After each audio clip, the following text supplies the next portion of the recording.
welcome back to the Bodyful Minds Podcast. I have to tell you, I'm recording this episode while still recovering from being sick myself. I caught it from my kids, and maybe you can relate. The first waves of colds and flus and many other bugs are here, and they tend to sweep through the whole family. And if you're anything like me, you probably don't get the luxury of a full rest and recovery. There's still work, there are still kids, and the to-do list doesn't exactly shrink just because you're coughing or tired. So today I want to talk about what it's really like when your kids are sick while you're working, you catch the bug yourself and are tempted to just push through, and how building simple, mindful routines around rest and movement can actually support your immune system in this season. Let's start with the situation many of us dread. Your child is sick and you've got a full workday ahead. Working from home has made this easier in some ways. No commute, flexible hours, Zoom instead of office, but it has also made it so tempting to just push through. Even if your child is older and doesn't need you for every moment, they still want comfort. They still call you from the couch, and at night they might wake up coughing or with a fever. So you're not only working from home, you're also on nurse duty, entertainer and comforter. And ambitious moms like you and me, we often push ourselves to juggle it all. But here's what happens. Your body absorbs the tension because you're constantly switching between spreadsheets and the thermometer. That split attention drains your energy.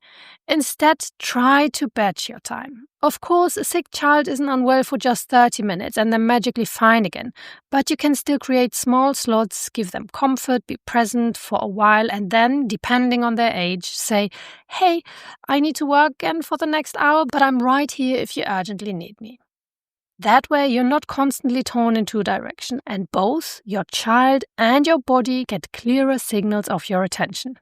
And this isn't just a parenting trick. It's supported by research. Studies on task switching show that every time we shift between activities like moving from comforting your child to answering an email, the brain needs extra time and energy to reorient itself.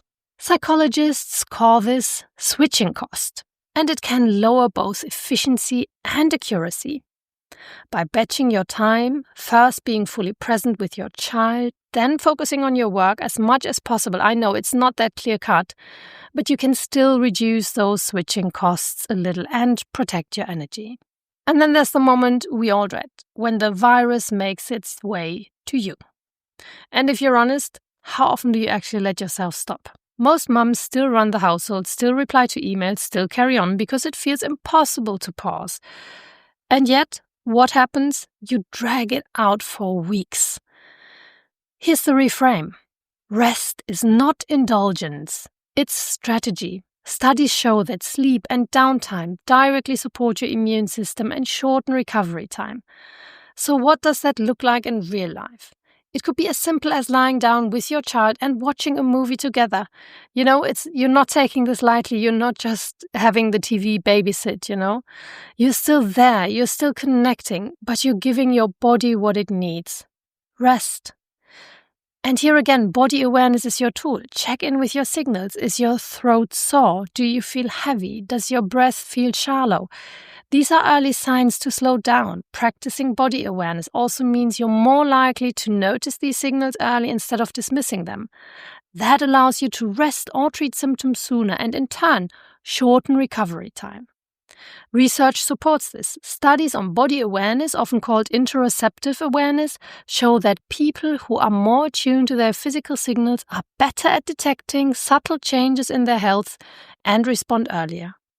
This early detection and self-care can help prevent a minor illness from dragging on unnecessarily. And now, once you're past the acute phase, or as part of your daily life in this season, let's talk about prevention. Moderate exercise and spending time outdoors are proven to support your immune system. Sunlight helps regulate your circadian rhythm and supports vitamin D levels, which play a role in immune defense. Regular, light movement, like walking, has been shown to reduce the risk of catching colds and help your body fight them off faster. But, and this is important, this is not about adding another should to your list.